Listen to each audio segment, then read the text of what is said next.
Hi, I'm Wendy, and I'm here with New Deal Creative Arts Stories at 7. We're reading The Secret Garden by Frances Hodgson Burnett, and today is Chapter 24, Let Them Laugh.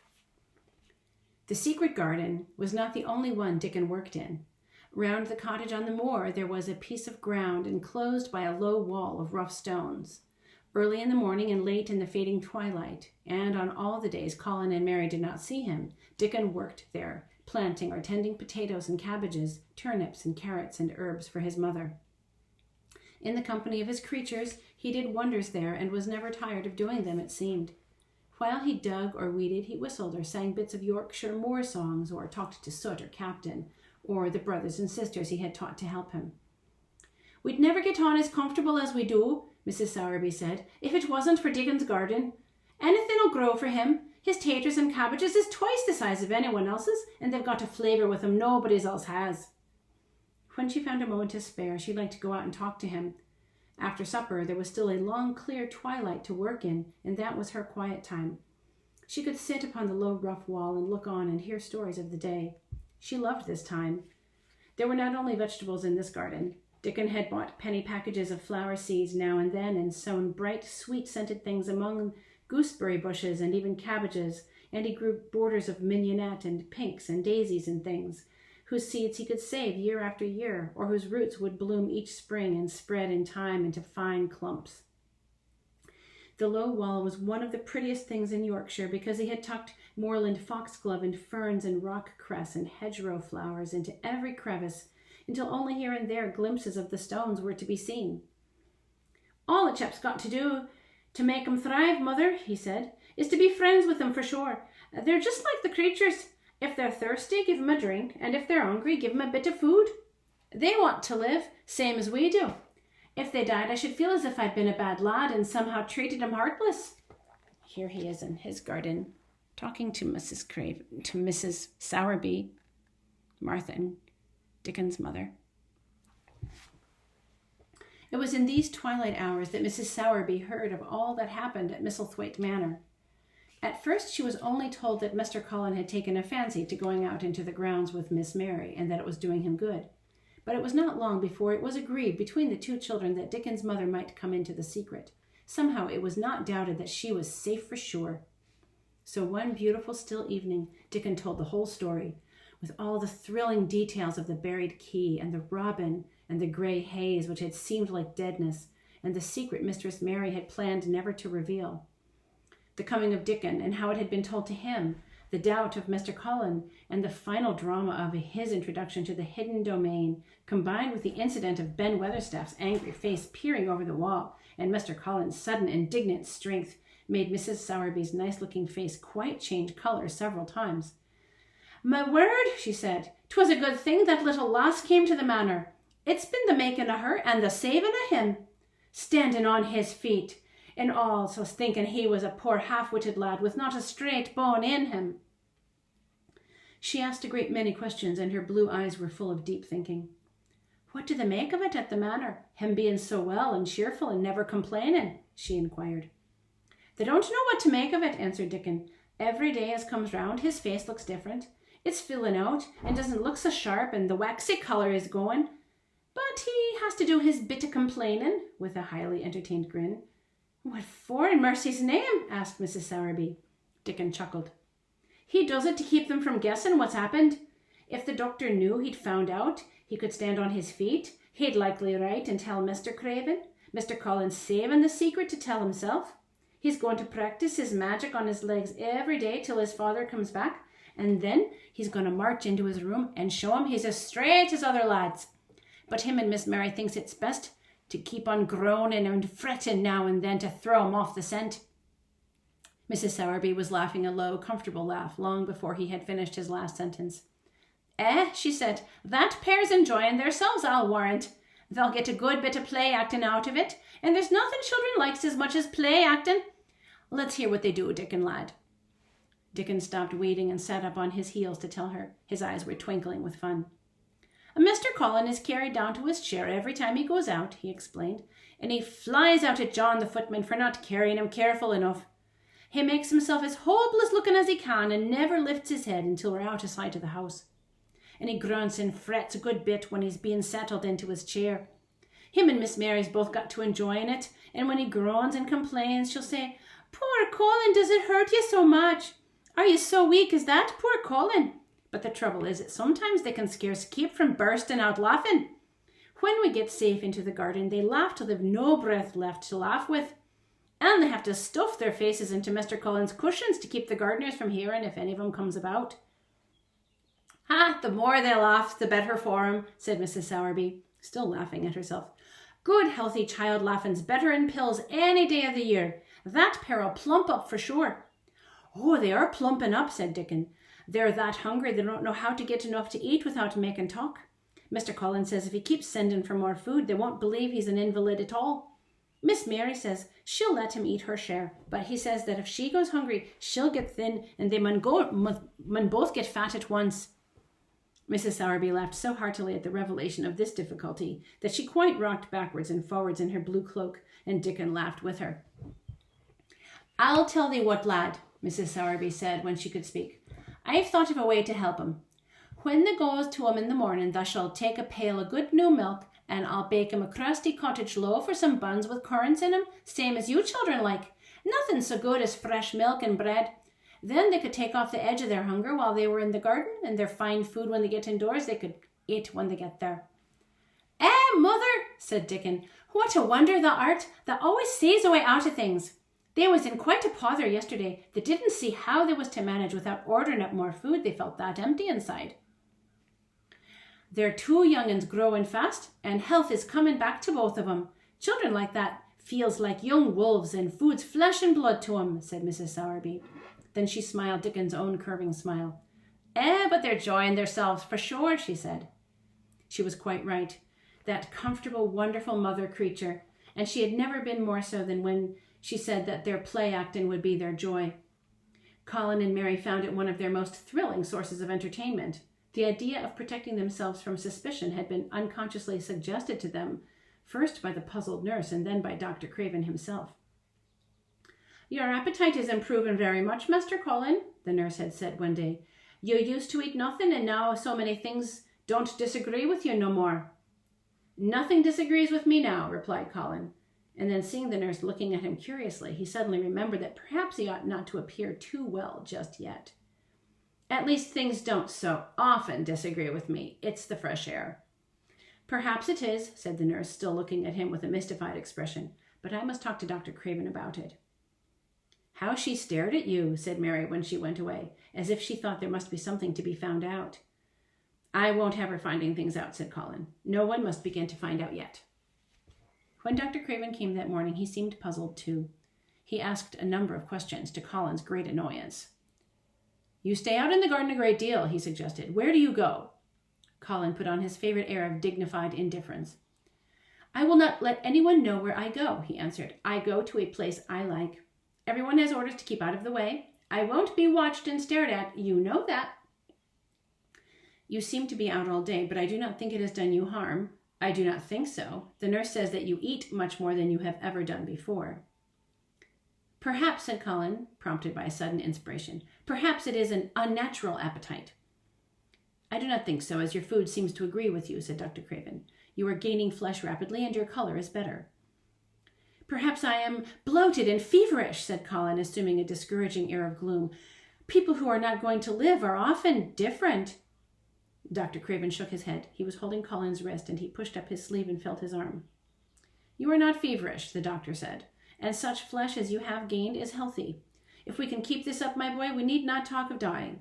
Your father will be very happy to hear of this remarkable improvement. I won't have him told, said Colin fiercely. It will only disappoint him if I get worse again, and I may get worse this very night. I might have a raging fever. I feel as if I might be beginning to have one now. I won't have letters written to my father. I won't. You are making me angry, and you know how bad that is for me. I feel hot already. I hate being written about and being talked over as much as I hate being stared at. Hush, my boy, Dr. Craven soothed him. Nothing shall be written without your permission. You are too sensitive about things. You must not undo the good which has been done. He said no more about writing to Mr. Craven, and when he saw the nurse, he privately warned her that such a possibility must not be mentioned to the patient. The boy is extraordinarily better, the doctor said. His advance seems almost abnormal, but of course he is doing now of his own free will what we could not make him do before. Still, he excites himself very easily, and nothing must be said to irritate him. Mary and Colin were much alarmed and talked together anxiously. From this time, they started their plan of play acting. I might be obliged to have a tantrum, said Colin regretfully. I don't want to have a tantrum, and I'm not miserable enough to work myself into a big one. Perhaps I couldn't even have one at all.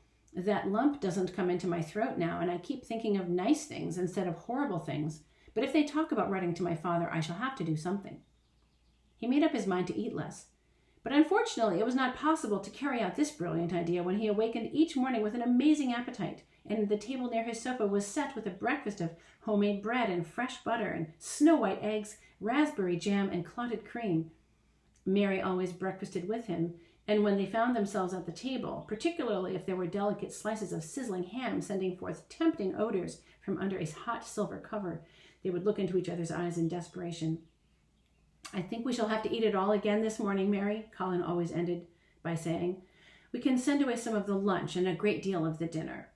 But they never found they could send away anything, and the highly polished condition of the empty plates returned to the pantry awakened much comment. I do wish, Colin would say also, I do wish the slices of ham were thicker, and one muffin each is not enough for anyone. It's enough for a person who's going to die, said Mary when first she heard this, but it's not enough for a person who's going to live. I sometimes feel as if I could eat 3 when those nice fresh heather and gorse smells come from the moor pouring in at the open window. The morning that Dickon, after they had been enjoying themselves in the garden for about 2 hours, went behind a big rose bush and brought forth 2 tin pails and revealed that one was full of rich new milk and cream on the top of it, and that the other held cottage-made currant buns folded in a clean blue and white napkin, buns so carefully tucked in that they were still hot. There was a riot of surprised joyfulness. What a wonderful thing for Mrs. Sowerby to think of, and what a kind, clever woman she must be. How good the buns were, and what delicious fresh milk. Magic is in her, just as it is in Dickon, said Colin. It makes her think of ways to do things, nice things. She is a magic person. Tell her we are grateful, Dickon, extremely grateful. He was given to using rather grown-up phrases at times. He enjoyed them. He liked this so much that he improved upon it. Tell her she has been most bounteous, and our gratitude is extreme. And then, forgetting his grandeur, he fell to and stuffed himself with buns and drank milk out of the pail in great draughts in the manner of any hungry little boy who had been taking unusual exercise and breathing in moorland air and whose breakfast was more than 2 hours behind him. This was the beginning of many agreeable incidents of the same kind. They actually awoke to the fact that as Mrs. Sowerby had 14 people to provide food for, she might not have enough to satisfy 2 extra appetites every day. So they asked her to let them send some of their shillings to buy things. Dickon made the stimulating discovery that in the wood in the park outside the garden where Mary had first found him piping to the wild creatures, there was a deep little hollow where you could build a sort of tiny oven with stones and roast potatoes and eggs in it. Roasted eggs were a previously unknown luxury, and very hot potatoes with salt and fresh butter in them were fit for a woodland king, besides being deliciously satisfying. You could buy both potatoes and eggs and eat as many as you liked without feeling as if you were taking food out of the mouths of 14 people in a small cottage. Every beautiful morning the magic was worked by the mystic circle under the plum tree, which provided a canopy of thickening green leaves after its brief blossom time had ended. After the ceremony, Colin always took his walking exercise, and throughout the day he exercised his newly found power at intervals. Each day he grew stronger and could walk more steadily and cover more ground, and each day his belief in the magic grew stronger, as well it might. He tried one experiment after another as he felt himself gaining strength, and it was Dickon who showed him the best things of all. Yesterday, he said one morning after an absence, I went to Thwaite for mother, and near the Blue Cow Inn I seed Bob Haworth. He's the strongest chap on the moor. He's a champion wrestler, and he can jump higher than any other chap and throw the hammer further. He's gone all the way to Scotland for the sport some years. He's knowed me ever since I was a little un, and he's a friendly sort, and I asked him some questions. The gentry calls him an athlete, and I thought of thee, Mr. Colin, and I says, how did they make the muscles stick out that way, Bob? Did they do anything extra to make the cells so strong? And he says, well, lad, yes, I did. A strong man in a show that came to Thwaite once showed me how to exercise my arms and legs and every muscle in my body. And I says, Could a delicate chap make himself stronger with them, Bob? And he says, Art thou the delicate chap? And I says, No, but I knows a young gentleman that's getting well of a long illness, and I wish I knowed some of them tricks to tell him about. I didn't say no names, and he didn't ask none. He is friendly, same as I said, and he stood up and showed me, good-natured like, and I imitated what he did till I knowed it by heart. Colin had been listening excitedly. Can you show me? He cried. Will you? Aye, to be sure, Dickon answered, getting up. But he says the mun do them gentle at first, and be careful not to tire thysel. Rest in between times, and take deep breaths, and don't overdo. I'll be careful, said Colin. Show me, show me. Dickon, you are the most magic boy in the world. Dickon stood up on the grass and slowly went through a carefully practical but simple series of muscle exercises. Colin watched them with widening eyes. He could do a few while he was sitting down. Presently he did a few gently while he stood upon his already steadied feet. Mary began to do them also. Soot, who was watching the performance, became much disturbed and left his branch and hopped about restlessly because he could not do them too. From that time the exercises were part of the day's duties as much as the magic was. It became possible for both Colin and Mary to do more of them each time they tried, and such appetites were the result that, but for the basket Dickon had put down behind the bush each morning when he arrived, they would have been lost. But the little oven in the hollow and Mrs. Sowerby's bounties were so satisfying that Mrs. Medlock and the nurse and Dr. Craven became mystified again. You can trifle with your breakfast and seem to disdain your dinner if you are full to the brim with roasted eggs and potatoes and richly frothed new milk, and oatcakes and buns and heather honey and clotted cream. They're eating next to nothing, said the nurse. They'll die of starvation if they can't be persuaded to take some nourishment. And yet see how they look.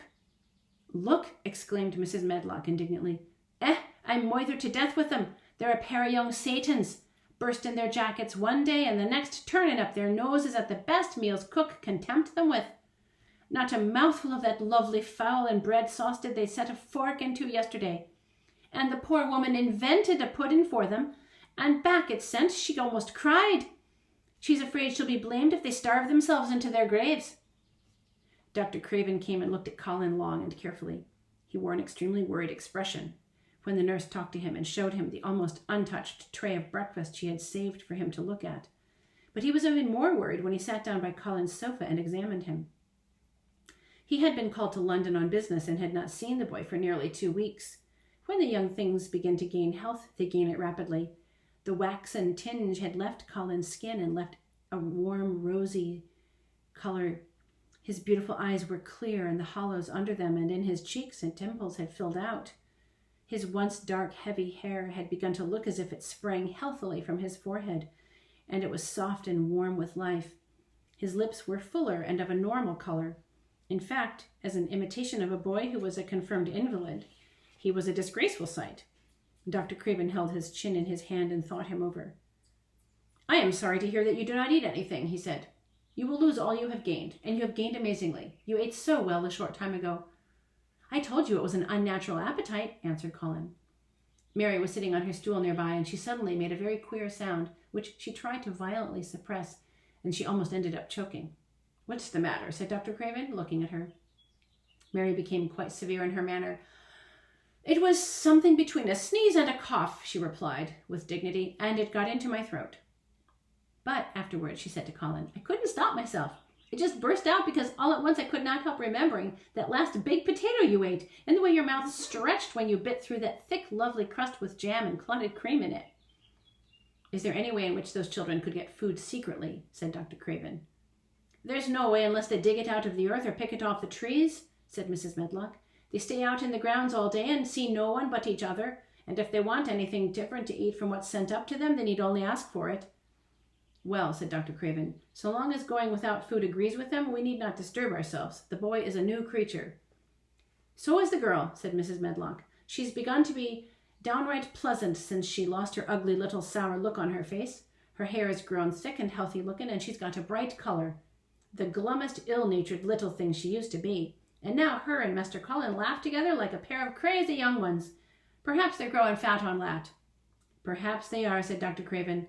Let them laugh. And that is the end of chapter 24.